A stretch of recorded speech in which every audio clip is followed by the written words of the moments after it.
ketika saya menjabat, yang ada di kepala saya satu, kapan saya dipecat dan kapan saya direshuffle. Karena saya tidak pernah berpikir bagaimana saya menjaga jabatan saya. Jawaban saya ke Pak Menteri saya cuma, Pak Menteri suruh pecat saya aja lah, saya bilang jangan ribet. Kan banyak orang juga tidak percaya bahwa saya bekas driver ojek online. 2016 sampai 2015 gitu. Negara tidak boleh menjadi alat pemeras. Itu prinsipnya di situ. Iya. Poinnya di situ.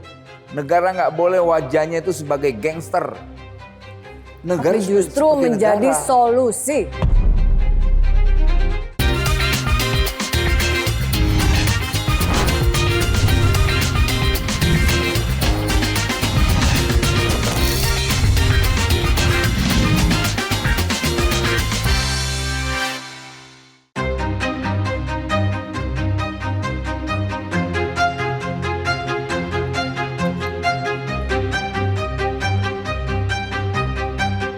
Pak Wamen. Dapat tamu Sudah. terhormat gua hari ini nih. Ini Luar biasa. senang banget Gimana, akhirnya ketemu kabarnya? Pak Gimana Wamen kabarnya? kita. Terima kasih sudah akhirnya berkunjung ke kantor Pak Wamen. Kita dikunjungi, bukan berkunjung. Izin ya panggil jadi Pak Wamen sekarang. Ada men ya sekarang ya. Ada Kemarin Pak kan Wamen. Tadinya saya manggil Bang Noel, Bang Noel. sekarang Sekarang udah ada embel-embelnya. hormat karena sudah jadi pejabat tinggi negara. Pak Wamen. Izin ya saya panggil Pak Wamen ya, Bang Gak apa-apa. Noel. Dipanggil Pak Wamen, dipanggil apa, Bang Wamen juga boleh. Makasih Pak Siap, Non. Wamen. Thank you, Kita El. ngobrol yuk. Ayo. Pak Wamen, Siap. tadi sejak turun dari tangga, terus ke sini, tau nggak mata pertama saya lihat ke Pak Wamen apa? Oh, Sepatu, kenapa sepatu gue? keren banget. Sumpah Ini lu. ada pejabat, sepatunya gaul, gaya. Keren banget Pak Wamen. Ini sepatu Lokal murah ya? ini. Lokal ya? Iya, pertama harganya 150.000. 150, bener nih Pak Wamen. Iya. Saya justru pakai sepatu-sepatu yang ada merek atau yang branding itu malah nggak cocok. Jalannya keseleo terus. Tapi kalau pakai yang ini enak. Menteri kita humble-humble aja, nggak perlu pakai produk yang mahal ya Pak Wamen ya. Yang penting tetap gaya. Bukan dampak efisiensi ya. Memang sebetulnya kalau mau fashion itu kan nggak dari harga ya. Betul. Dan Bang Wamen Soal menunjukkan kecocokan aja. bahwa tetap fashion, tetap stylish, tapi Ah. dengan sepatu yang nggak terlalu mahal harganya. Thank you Eli, keren El. 150.000 ini gue nggak bohong. Iya Gua dong, beli udah menteri 150.000. loh pakai sepatu gaul ini. 150.000. Kalau anak-anak muda sekarang Pak Wamen itu disebut kayak anak-anak skena tuh pakai sepatu-sepatu model begini. Oh gitu ya? Gue nggak ngerti deh. Gaya anak Pokoknya muda, yang Gen Z penting suka make, nih Pak enak, Wamen. udah. Gen Z suka. Oh, Gen Z suka ya? Pak Wamen, Siap. terima kasih lo udah main ke sini, bisa diizinkan ngobrol. Pak Wamen ini dari segala kita tahu bahwa bertubi-tubi nih berita-berita cukup ramai terkait tenaga kerja kita kan. Oh iya, iya. Nah yang paling terbaru tadi kemarin menurut saya sih itu prestasi ya. Dari salah satunya Pak Wamen kita dan Menteri gitu ya. Bahwa teman-teman mitra kita ojol itu bisa dapat THR loh. Wah, luar biasa. Sepanjang Indonesia dan saya juga ya sebagai media kan saya tahu lah perkembangan terkait ini. Dan wow, mitra loh bisa dapat THR dan itu berkat kerja keras dari Menteri dan Wamenaker Republik Indonesia. Ya, kan? sebetulnya itu kan perintah Presiden ke kita, ke Pak Menteri. Entah Pak Menteri mampu menerjemahkan perintahnya, saya sebagai wakilnya mengeksekusi perintah itu. Karena gini, kita ini kan duduk di sini sebagai negara ya. Harus dipahamin bahwa kita ini pejabat negara ini kan komunikasi dengan siapapun adalah mewakili negara. Nah, ketika kita menyampaikan ke kawan-kawan aplikator itu bahwa mereka sedang berkomunikasi dengan negara. Bukan dengan ormas, bukan dengan LSM. Saya sampaikan ke mereka, kalian diskusi dengan saya, kalian diskusi dengan negara. Itu bukan dengan politisi. Itu karena saya harus menempatkan posisi itu dulu biar mereka paham.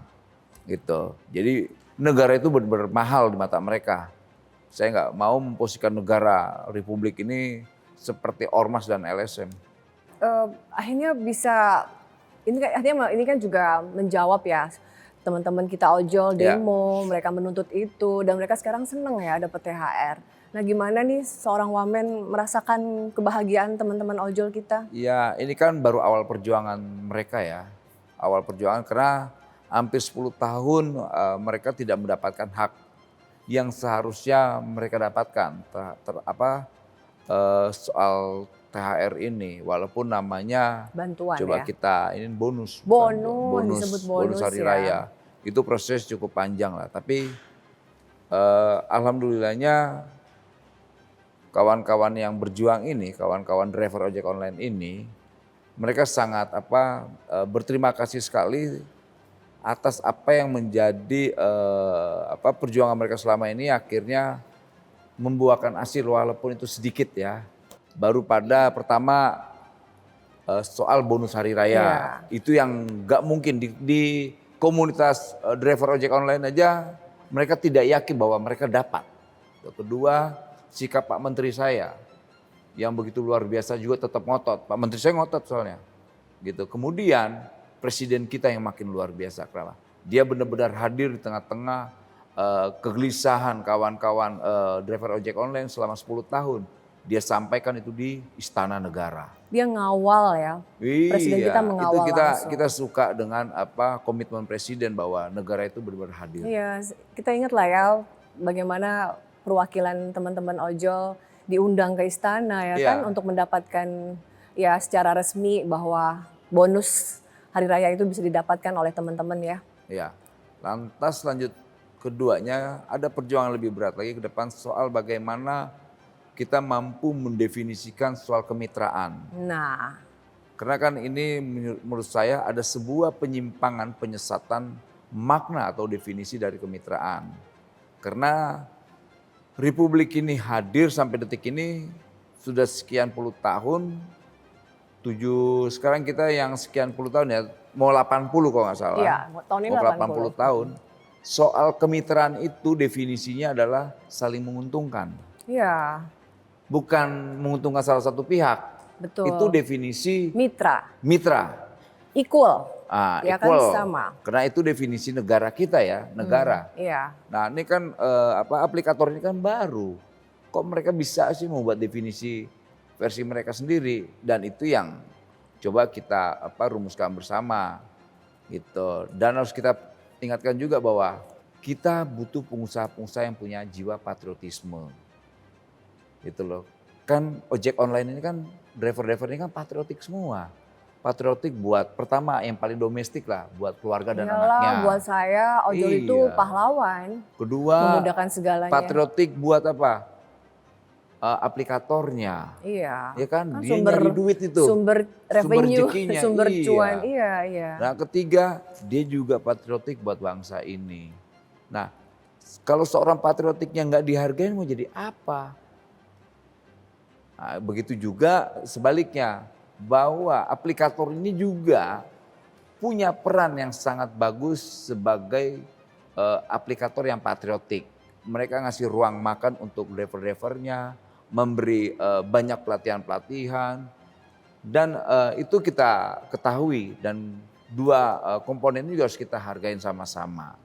Tinggal nanti coba kita, kan negara ini prinsipnya harus mampu menjadi jembatan komunikasi ya antar dua kepentingan ini. Nggak boleh kita berpihak salah satu kepentingan, kita nggak mungkin kita berpihak hanya kepentingan driver aja, tapi kita juga mampu melihat menjembatani kepentingan aplikator.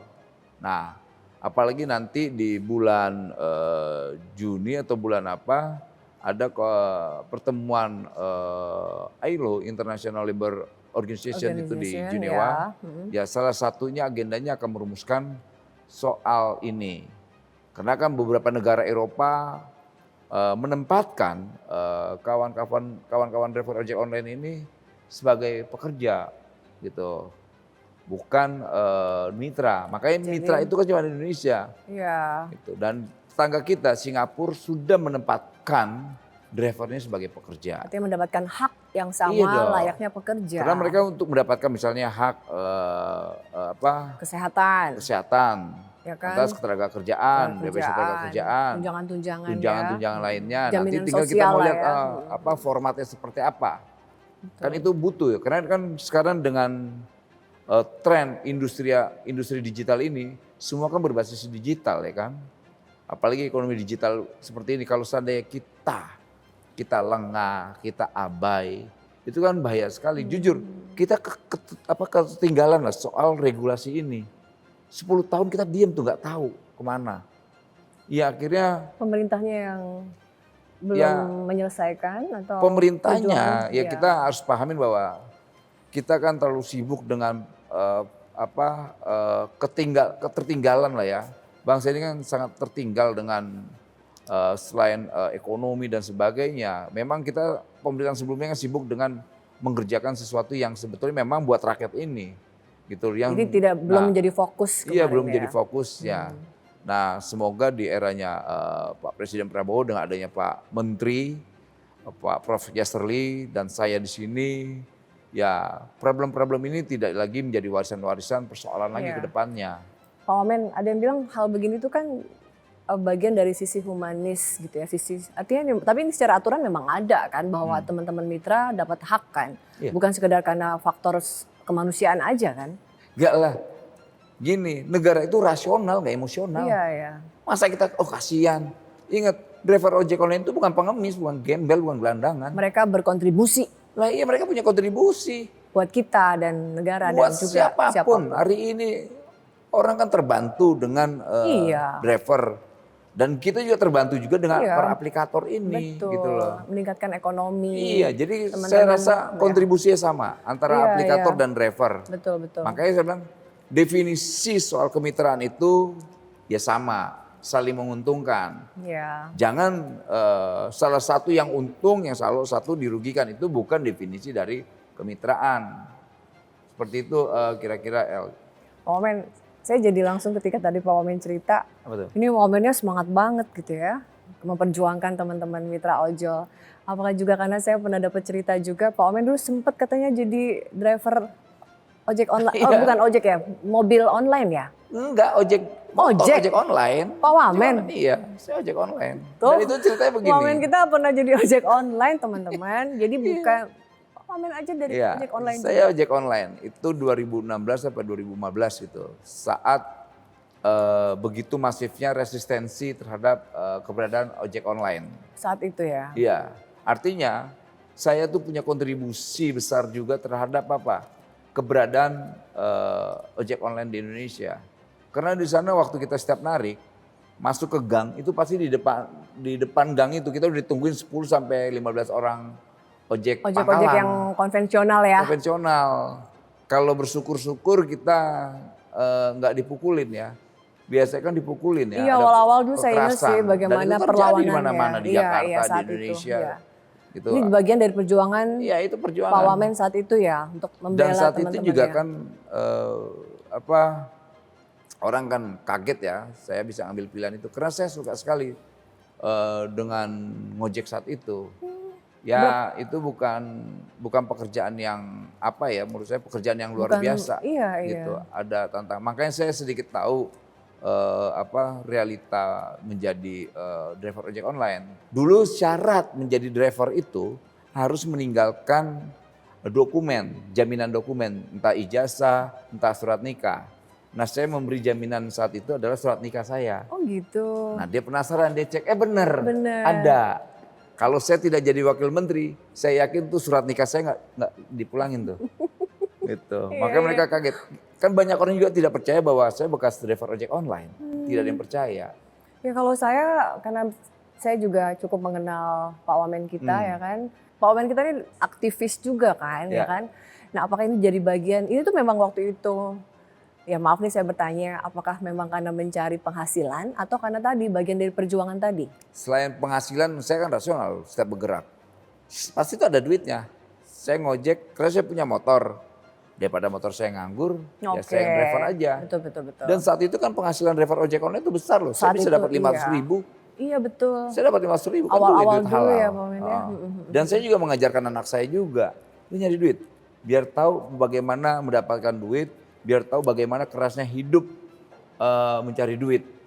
Anak saya suruh ngojek soalnya. Iya. Dan istri saya juga saya ajarkan bagaimana susahnya mencari duit di luar. Gitu.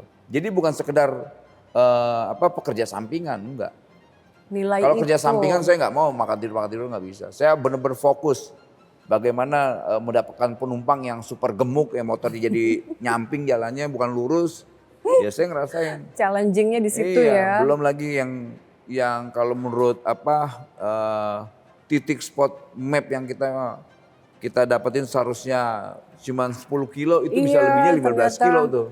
Kayak menguji gitu-gitu. kesabaran. Oh sabar. Ya Gitu. enggak, Pak Wamen, ketabahan. Iya. Perjuangan itu luar biasa ya. Sangat, sangat, sangat, sangat. Panas, Panas, ya kan, panas, hujan. basah malam. Saya ngerasain segala-galanya ya. Ya. Itu di Ya, ini- Uber-Uber ojek konvensional juga iya. Itu bagaimana kan saat itu masif ya resistensi terhadap ojek Ya. online. Saya lebih rela kehilangan jabatan saya daripada saya melihat buruh di PHK.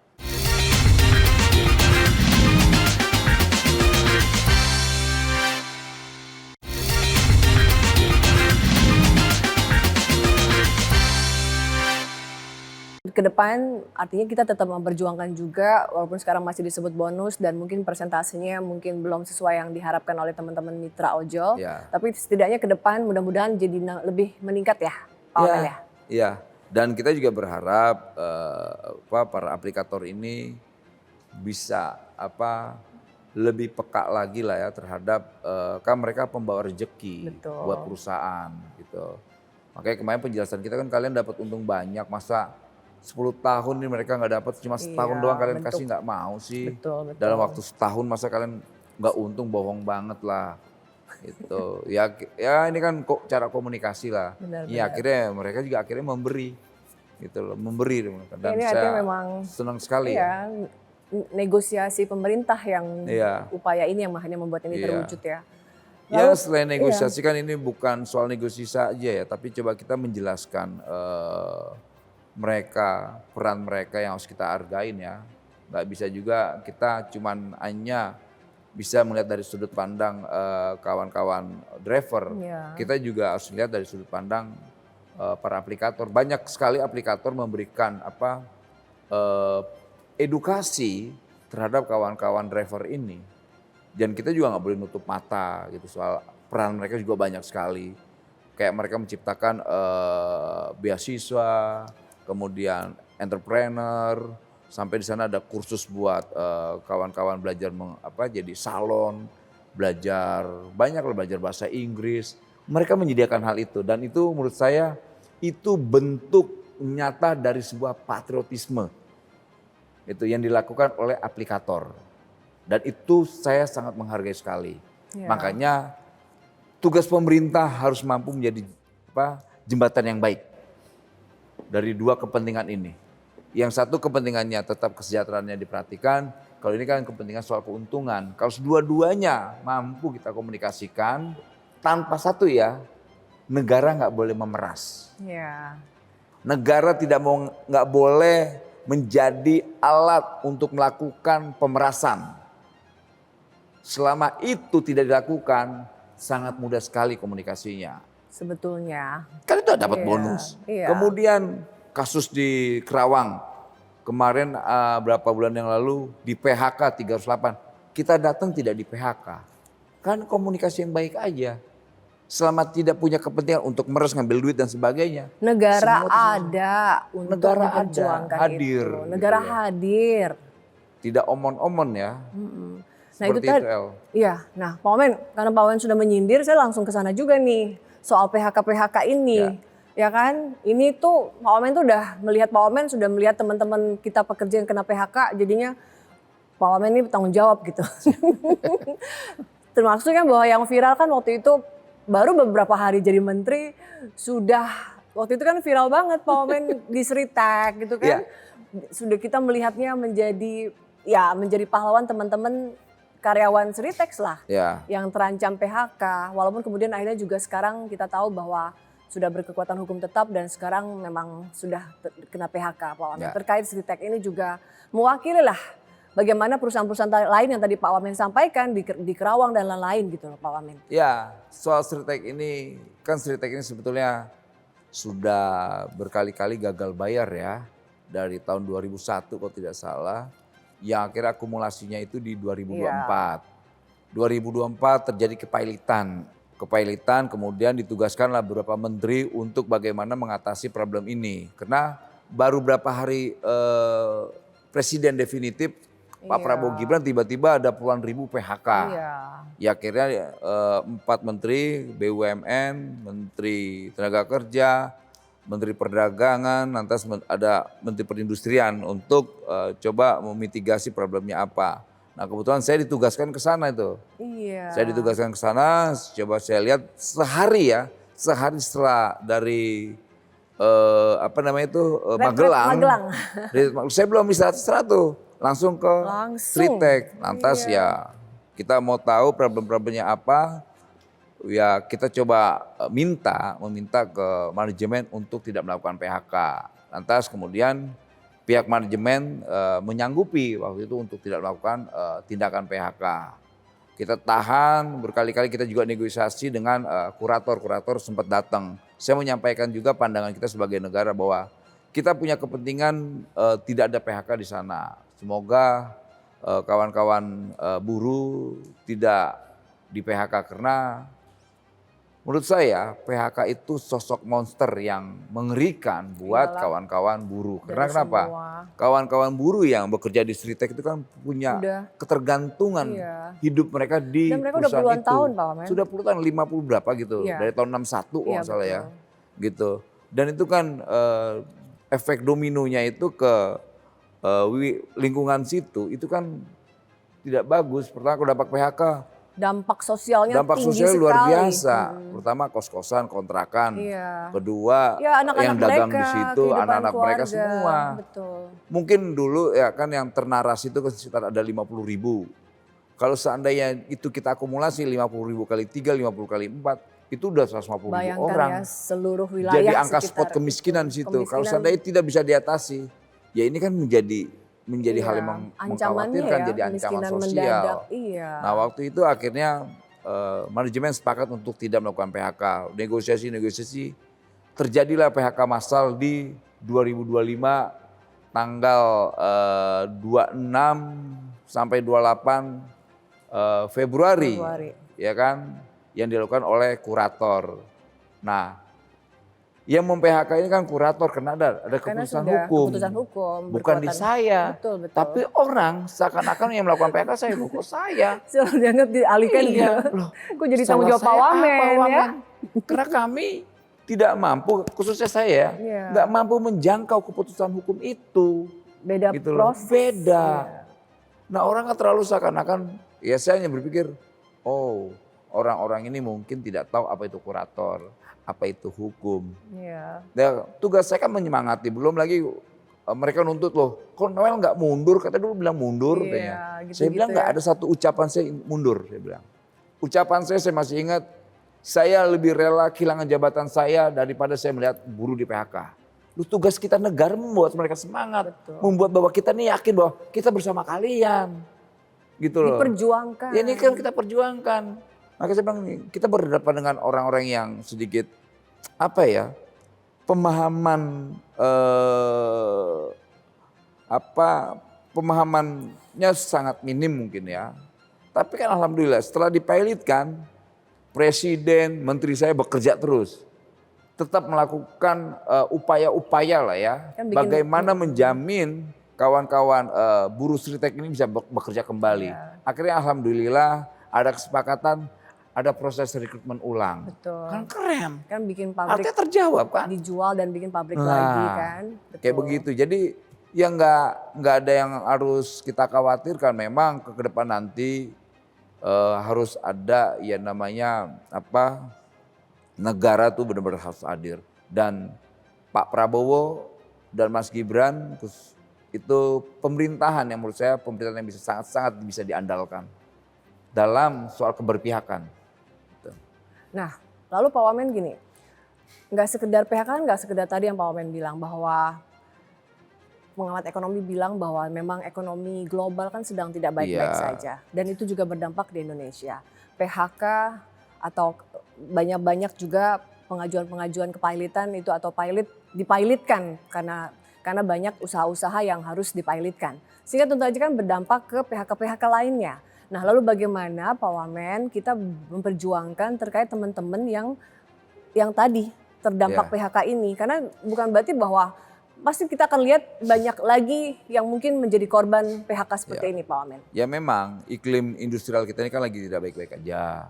Kedua memang ada regulasi. Kemarin kebetulan saya diskusi dengan kawan-kawan pengusaha tekstil. Memang ada kebijakan yang nggak begitu ramah terhadap mereka. Itu tidak ramah, misalnya kayak di Permendak nomor 8. Dan Oke. itu tidak ramah. Alhamdulillahnya ketika saya speak up di beberapa kali di media, itu akhirnya terrevisi, sudah direvisi di bulan Februari kemarin. Pak Menteri Perdagangan yang sekarang ini menyampaikan sudah direvisi Pak. Syukurlah kita ya, alhamdulillah ya. Artinya ini kita sampaikan lagi ke kawan-kawan pengusaha tekstil bahwa Permendak nomor 8 itu sudah direvisi. Artinya ini kan ada semangat baru untuk kawan-kawan tekstil untuk bangkit kembali. Karena kalau seandainya kita mau coba menghindari PHK dan sebagainya, ya negara harus membuat relaksasi. Entah itu bentuknya apa-apa itu pemerintah lah ya, khususnya Kementerian Ekonomi, bukan di Kementerian Tenaga Kerja. Karena kan kita hanya bicara tentang domain kita soal ketenaga kerjaan. Nah, ya problem-problem ini memang menjadi tantangan buat kita ke depan. Memang ada problem konflik global lah yang hari misalnya perang Rusia Ukraina, kemudian beberapa negara di Timur Tengah dan sebagainya, belum lagi kebijakan Donald Trump gitu loh, yang membuat perekonomian global ini kan lagi tidak baik gitu. Tapi kita harus tetap tidak bisa masuk dalam narasi yang tidak baik ini. Harus Kita harus positif tetap dan pada optimis ya. semangat atau Semangat, iya. optimisme yang bisa kita lakukan. Makanya yang tadi itu ya kita harus ramah terhadap industrial kita, para pengusaha-pengusaha nasional kita. Itu terkait kebijakan. Nah, kebijakan ini lalu menyangkut ke jaminan kehilangan pekerjaan tadi ya, Nah, JKP. kalau Pak. soal itu JKP dan JHT itu kan soal kawan-kawan buruhnya. Kan bukan buruh aja yang diselamatin, ya pengusaha juga harus kita selamatin dong. Semua ya. Nggak harusnya, bisa. ya. Kalau kita selamatkan buruhnya, kemudian kalau pengusahanya nggak ada gimana? Ya kita selamatkan juga pengusahanya. Dengan apa? Membuat regulasi yang benar-benar berpihak sama mereka. Kalau kita berpihak sama mereka, kita berpihak sama buruhnya yang butuh kesejahteraan, ya sudah tinggal kita komunikasikan. Negara tidak boleh menjadi alat pemeras. Itu prinsipnya di situ. Iya. Poinnya di situ. Negara nggak boleh wajahnya itu sebagai gangster. Negara Tapi justru seperti menjadi negara. solusi. Nah, harus menjadi solusi. Karena kenapa? Kita negara ada warga negaranya, gitu loh. Yang kita fokuskan bagaimana mensejahterakan warga negara, dan itu menjadi perintah undang-undang konstitusi. Gitu non. Iya. Yang tadi Pak Wamen bilang revisi Permendak tuh seperti apa sih Pak Wamen? Mungkin masyarakat Ada banyak yang belum beberapa tahu. Yang poin pentingnya misalnya. pertek-perteknya ya, peraturan Oke. teknisnya. Kira- Itu kan memang problemnya di secara umum, peraturan teknisnya. betul. Nah itu sudah direvisi oleh Kementerian Perdagangan. Semoga ini menjadi menjadi angin segar kita ke Iya, depan. lebih baik lah ya. Bayangkan terkait- saya diskusi dengan kawan-kawan industri pengusaha-pengusaha tekstil. Mereka bilang, Pak, Bapak coba tahan impor tekstil kita deh. Oh, soal bagaimana Setahun kemudian. aja katanya. Iya. Kami akan menyiapkan 10 juta lapangan pekerjaan. Iya. Kaget sih, ini serius. Ya Dan memang mereka bilang sih. serius kok Pak katanya. Kita mau semua itu terlapor, teradministrasi. Dia mau pergi kemana, negara ini benar-benar tahu. Iya. Jangan asal kabur aja dong.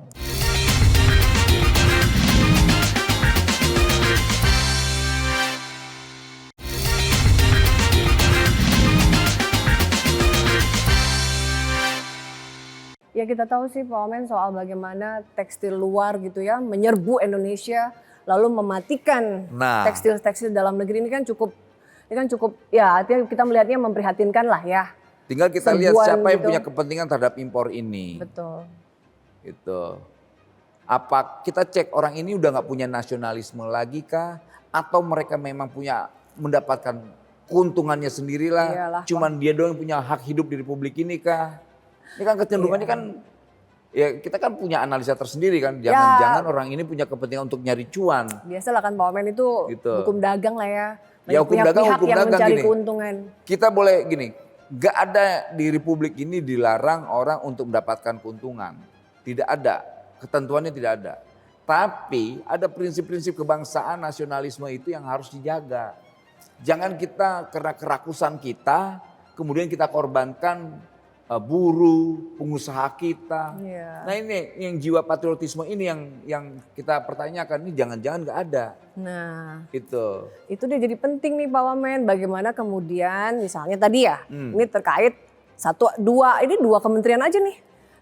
Tumpang tindih atau jadi kontras ya. Kontra lah kita sebut banyak kontra. sebetulnya regulasi Menteri yang Perdagangan, bertabrakan. Kementerian Perdagangan mungkin jadi pro importir gitu ya, tapi akhirnya ini berimbas ke Kemenaker Iya. yang harus menangani teman-teman yang kehilangan pekerjaan karena kalah bersaing dengan importir misalnya. Betul. Ya kan Pak Wamen? Betul, Nah, sangat tapi betul. artinya kan dua kementerian atau menteri-menteri harusnya jangan silo dong. Nah. Ketika bikin kebijakan harus pro kepada mungkin ya pro kepentingan umum. Nah itu harus menjadi prinsip dasar ya. Pertama gini, ini juga harus menjadi catatan kita bersama.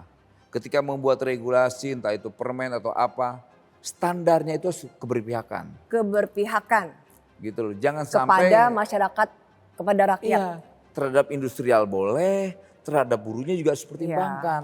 Jangan Semua hanya pihak ya. berpihak kepada apa? Impor terus. Yang kira yang hancur ya kita. Apalagi dengan nanti ini kan kita lagi bonus demografi.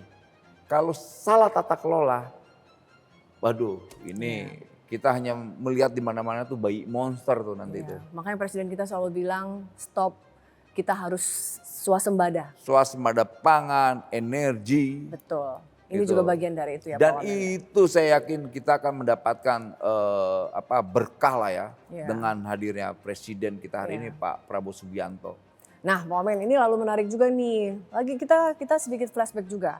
Ramai-ramai kabur aja dulu ini juga kita tahu bahwa setelah kami media gitu memantau Pak Wamen. Teman-teman ya kalangan Gen Z lah ya yang menguasai sosmed. Itu tuh organik loh Pak Wamen. Bagaimana mereka semuanya bersikap untuk semangat kabur aja dulu. Itu Ya kan kabur juga aja itu kan nggak apa-apa. Kabur aja, kabur. Tapi- Ajak adiknya, tetangganya. Tapi iya. Prinsip gini, Indonesia ini lahir dari petarung-petarung dan ksatria. Petarung. Mereka akan malu ketika pergi dan balik lagi tidak berhasil. Karena Indonesia ini merdeka karena semangat anak muda. Nah semoga aja ketika mereka kabur, ajak adiknya, ajak tetangganya, kemudian ketika sukses balik. Sukses. Jadi kalau kabur tuh harus sukses. Iya dong, sukses Ya kan, dong. Pak Menteri, Pak Jangan Wamen ya? sampai nanti gini, kabur aja dulu, kemudian Jadi pengangguran. gelandangan di sana. Gelandangan tiba-tiba bikin vlog pemerintah, Pak Presiden saya di sini begini, paspor Tolong saya selamatkan. selamatkan. Semangatnya kabur, Iya. nggak bisa balik lagi, nggak taunya menjadi operator judi, Korban nggak taunya trafficking, jadi human trafficking. human Astaga. trafficking, kemudian ginjalnya diambil, gimana? Jadi kalau mau kabur aja dulu, bekali dulu, sudah siap. Pertama Dan harus skillnya sukses. juga, kompetensinya, lihat juga wilayah mau ditargetkan. Karena sekarang secara ekonomi global ini kan lagi tidak baik-baik aja. Iya. Gitu. Dan itu juga kan sebetulnya ya kita tidak bicara tentang apa-apanya lah. Tapi kan ada semangat baru yang harus kita kuatkan. Iya. Buat apa kabur? Makanya kemarin kan ingat yang terakhir kan Menteri Luar Negeri kita lalu Menko Polkam kan memperjuangkan kemudian teman-teman korban human trafficking Iya. yang scamming Scamming, dipulangkan. operator judi. Ya kan? Bagaimana negara peduli. Tapi tadi makanya jadi kalau kabur aja dulu, siapkan dulu yang betul-betul Siapkan dulu skillnya. skill. Gini, kita Bukan nggak ngelarang mau korban kabur deh. penipuan. Menurut saya kabur aja nggak ada urusan kita. Tapi ingat negara Iya. punya kewajiban mengetahui warga negaranya. Kita mau semua itu terlapor, teradministrasi. Dia mau pergi kemana negara ini benar-benar tahu. Iya. Jangan asal kabur aja dong. Ya makanya kemarin kan Gitu ratusan loh. yang TKI. Masa tenaga kita kerja merdekain kita. bangsa ini Iya. semudah itu kabur aja dulu. Kan itu bentuk penghinaan menurut saya. Nah lalu bicara soal tenaga kerja Indonesia terkait skill tadi Kalau Pak. gitu gini, sebelum kabur, ubur-ubur ikan lele, jangan kabur le. Umur ikan lele jangan kabur le. Kalau kabur harus sukses. Itu, bawa tetangganya, bawa Iya, adiknya, bawa saudaranya. betul. Negara pasti ngurusin kok kalau kalian misalnya tadi kasus-kasus Iya. yang diselamatkan oleh negara dipulangkan. Ya jangan Dengan susahnya gratis, doang. tapi jangan nyusahin negara juga ya. Gitu, karena gini, setiap apa yang menjadi kebutuhan mereka yang kabur-kabur itu yang akhirnya jadi scamming operator judi, itu pajak negara loh, pajak rakyat loh. Itu Gitu. makanya. Jangan dong. Iya di tengah sekarang nih ya, kasus-kasus Iya. scamming perdagangan manusia ini cukup tinggi. Jadi Gila-gilaan, diambilin please ginjal-ginjalnya. hati-hati ya Pak Wamen ya. Sangat Sebelum harus memutuskan hati-hati. untuk kabur aja dulu. Kita prinsipnya nggak ngelarang mau kabur, itu aja. Oke. Yang itu ubur-ubur ikan lele, Jangan jangan kabur le. Le. Kalau yang belum siap, nggak punya bekal untuk yang mateng ya Pak Wamen. Dia pikir kabur dari rumahnya ke Bogor itu. Aman kalau ke Bogor kaburnya, ke Bandung aman. Kabur Masih luar makanannya negeri. nasi, iklimnya masih sama Iya. gitu loh. Kalau di luar negeri misalnya ke Timur Tengah, aduh udah gersang, panas. Ke Eropa dinginnya minta ampun. Udah cinta Indonesia. Udah Indonesia paling indah lah. Paling indah.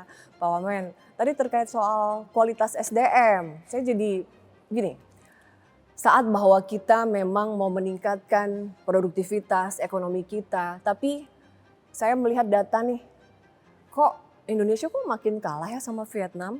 Padahal kita tahu bahwa saya nih sebagai bangsa Indonesia bangga jadi bangsa Indonesia. Saya tahu, oh saya pede bahwa sebetulnya secara kualitas negara gitu ya, Indonesia tuh negara yang lebih maju dibanding misalnya Vietnam. Tapi kemudian Vietnam kok nyalip ya gitu. Saya melihatnya kenapa makin nyalip nih. SDM mereka atau investment dari dunia itu kan cukup banyak memilih Vietnam. Kalah Indonesia dengan katanya tadi by data misalnya kualitas tenaga kerja Indonesia itu kalah 20% dibandingkan Vietnam. Tapi biaya upah di Vietnam katanya lebih murah dibanding Indonesia. Itu yang mungkin secara ya nilai ekonomi tentu investor akan memilih Vietnam. Nah, tugas Pak Omen juga kan meningkatkan skill kualitas SDM kita? Ya soal skill dan sebagainya memang itu ada di kita. Tapi kan bukan soal di kelembagaan kementerian kita aja. Itu semua lembaga kementerian juga punya tanggung jawab yang sama. Kalau hanya dilimpahkan ke kita itu tidak fair juga. Karena ini kan tanggung jawab kita bersama. Kementerian Perindustrian. Iya semua. Seakan-akan itu problemnya itu di kita. Tidak ada peran Kementerian Perindustrian. Terus namanya tenaga kerja ada sih. Kementerian Pak Perdagangan. Iya. Kalau di kita doang ini ya masa di kita dibebanin. Orang problem Cari ini kan kerja tanggung jawab sama kita. Pak Wamen. Iya. Kalau putus kerja cari Kita Pak juga Wamen. nggak dapat pesangon di Nggak kita dapat juga. pesangon cari Pak Wamen. Semua di Semuanya kita. ke Pak Wamen. Gitu. Seakan-akan kita ini seperti Bursa sudah- kerja. Iya.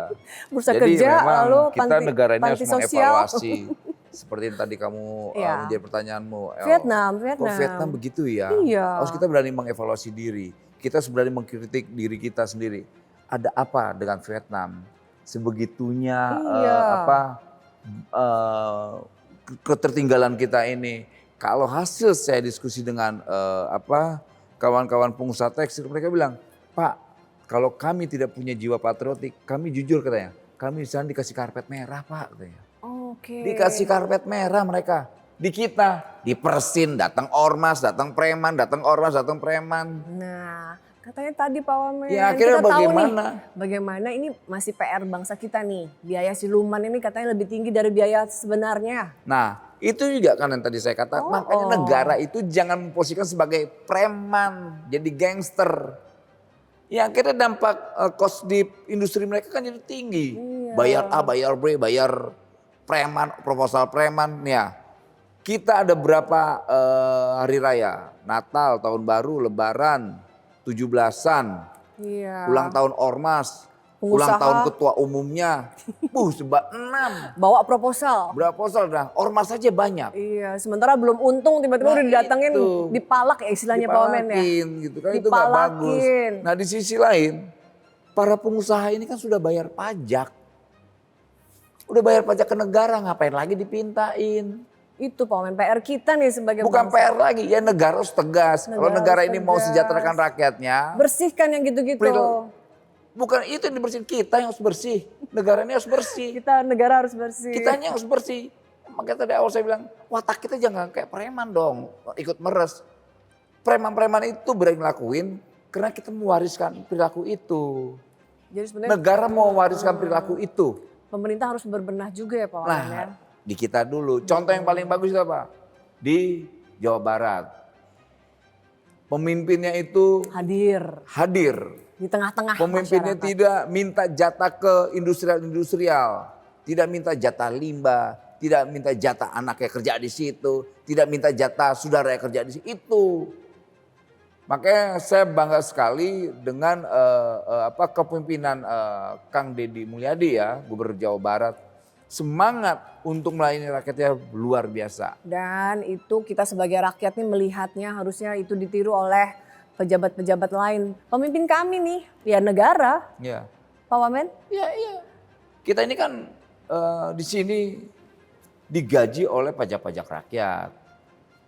Kita pakai fasilitas juga hasil dari pajak rakyat gitu loh. Iya. Ya kita melayani dong. Enggak jangan, tapi Ya, pejabat itu tapi benar Pak Wamen pejabat. sebut ini sistematis enggak? Pejabat, nggak ada kata oknum. Tapi berarti sistematis dong. Iya.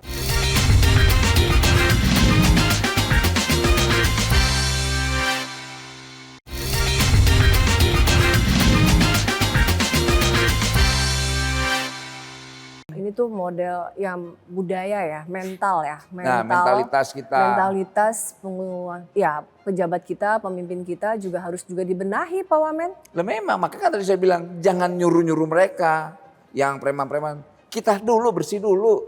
Iya, Gitu, jadi kita bersih sebelum dulu. nunjuk balik Nah, dulu. iya, kalau kitanya bersih baru enak Iya. ngomongnya, tolong dong jangan ini. Tolong dong jangan. Tak usah kalian bayar di kementerian saya. Iya. Kalian bayar buat rakyatnya, terima tuh rakyat-rakyat layanin biar bisa bekerja di situ. Iya. Bayarannya itu, negara itu kan bayarannya itu. Kompensasi dari sebuah negara bagaimana mensejahterakan rakyatnya, itu kompensasinya. Gitu. Ya, ini juga mungkin yang menjadi concern dari pemerintahan sekarang ya Pak Wamen. Terkait mentalitas pemimpin-pemimpin kita atau negara itu. tadi ya. Syukur kita punya pemimpin seperti Pak Prabowo yang mentalitasnya udah luar biasa. Ini kan pemimpin yang bukan pemimpin instan ya. Dia lahir begitu jadi presiden. Prosesnya panjang itu sampai akhirnya menjadi seorang presiden. Dia tahu banget realita bangsa ini seperti apa. Bagaimana yang perilakunya nyopet juga tahu. Makanya dia nggak sungkan mengkritik pejabat, nggak sungkan dia mengkritik perilaku partai. Ya kalau pemimpin saya nyalinya gede, masa wakil menteri nyalinya omon-omon cemen. Wamen kita tahu lah ya, Wamen kita ini memang sebelumnya adalah tim istilahnya tim kita sebut tim TKN tim dulu. TKN, tim pemenangan Prabowo Gibran. Iya. Jadi ini tapi tadi setelah jadi pejabat, setelah menjadi Wamen, satu garis ya, Oh iya dong. tegak lurus terkait yang tadi Pak Wamen sampaikan. Loyalitas saya tunggal ke presiden saya. Itu nggak bisa ditawar-tawar tuh. Tapi Pak- Dan kita harus juga mampu menerjemahkan keinginan presiden saya. Tapi Pak Wamen ini yang seperti pejabat ala Pak Wamen yang cukup keras terkait mengkritisi pejabat juga atau pemimpin. Ya ini kan Pak Wamen juga seperti ya rekan-rekan kerja, partner-partner kolega di pemerintahan. Berarti Pak Wamen sendiri kan mengkritisi teman-teman di pemerintahan yang juga masih punya mental saya tadi. Saya tidak sedang mengkritisi, saya juga tidak punya hak untuk menghakimi kolega saya di Kementerian Kabinet Merah Putih. Karena saya tahu mereka juga bekerja gitu loh. Itu saya hanya secara general saya menyampaikan itu. Ini perilaku kalau seandainya kita mau jadi pejabat melayani lah. Ya, tapi Kita jajaran harus mampu menjadi sampai lini ke bawah ya Pak Wamen ya. Kita harus mampu menerjemahkan kita sebagai negara gitu. Jadi itu apa yang saya sampaikan itu secara general ya, yang terjadi sebelum-sebelumnya. Kayak begitu, El. Tapi Pak Wamen optimis gak sih? Tadi kan maaf nih Pak Wamen, lagi-lagi ya soal mental ini kan maaf nih sudah terbiasa tadi kata Pak Wamen ya ada oknum-oknum penguasa kita gitu ya yang memeras. Tidak oknum, bukan oknum. Enggak oknum, El, ini bukan. enggak jangan tapi Ya, pejabat itu tapi benar Pak Wamen pejabat. sebut ini sistematis enggak? Pejabat, nggak ada kata oknum. Tapi berarti sistematis dong? Iya. Sistematis? Iya. Pak Wamen mengakui? Ya, mengakui dong. Pak Wamen optimis nggak nih sudah biasa kayak gini gaya-gaya preman dalam pemimpin-pemimpin kita di pemerintahan, lalu merubah mental ini, optimis nggak nih bisa Sangat berubah? dong, sangat. Harus optimis. Sangat dong. Harus optimis. Kalau kita menjadi pemimpin tidak optimis, jangan jadi pemimpin. Oke. Gitu. Makanya saya dengan semangatnya Pak Prabowo Gibran di pemerintahan yang berkelanjutan ini, kan banyak sekali pernyataan-pernyataannya dalam pidato-pidato Pak Presiden itu kan luar biasa. Soal itu yang paling luar biasa yang selalu terngiang di kuping saya soal apa? Sebelum saya dipanggil Tuhan, saya ingin melihat rakyat saya tidur nyenyak. Itu kalau kita mampu menerjemahkan apa yang disampaikan, ya ini dengan tindakan-tindakan saya.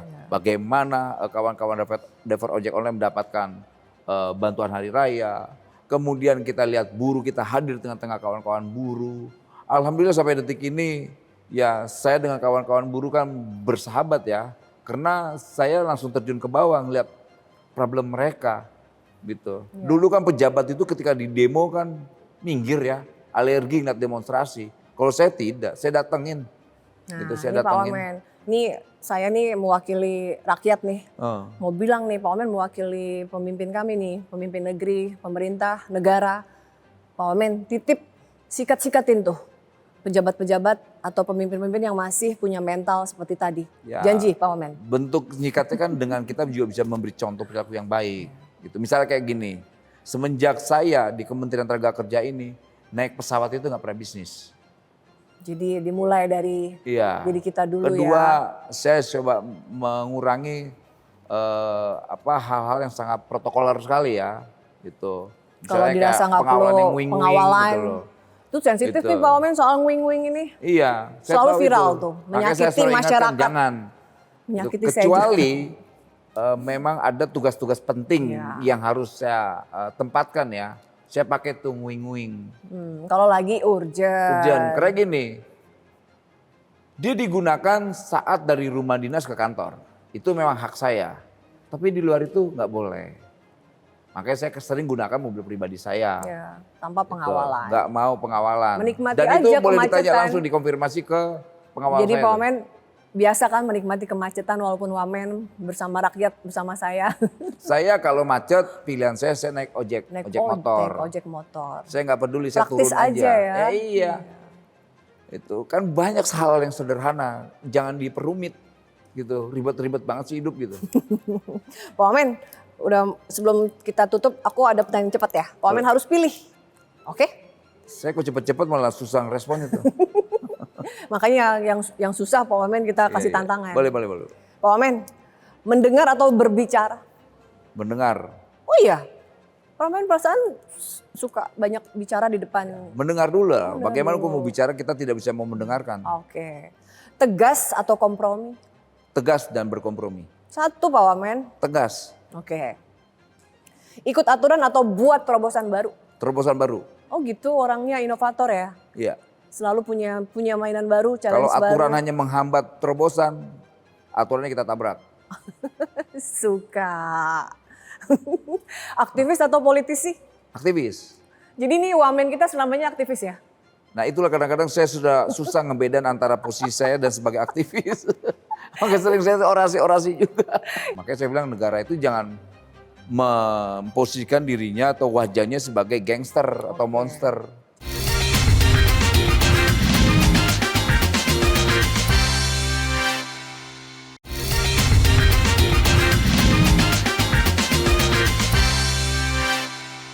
Ini memang kita tahu lah Wamen kita ini cukup berani speak up. Gaya aktivisnya masih terasa kuat sekali nih. Dulu orang Hidup meragukan Immanuel saya ya. Ebenezer. Dulu orang meragukan saya mampu atau tidak. Iya. Lantas kemudian ada kan pepatah bilang, menguji orang itu coba kasih sesuai jabatan, berubah atau tidak. Saya nggak berubah. Ini kalimatnya bagus Saya nggak akan banget berubah. nih. Kalau dikasih. Saya tetap menjadi Noel yang kemarin. Noel. Kemarin. Jadi Noel sama aja akan tetap Iya. memperjuangkan dan akan tetap bersuara, akan Iya. tetap berani memperjuangkan Dan satu kepentingan. hal lagi, ketika saya menjabat, yang ada di kepala saya satu, kapan saya dipecat dan kapan saya direshuffle. Kenapa? Karena saya tidak pernah berpikir bagaimana saya menjaga jabatan saya. Iya.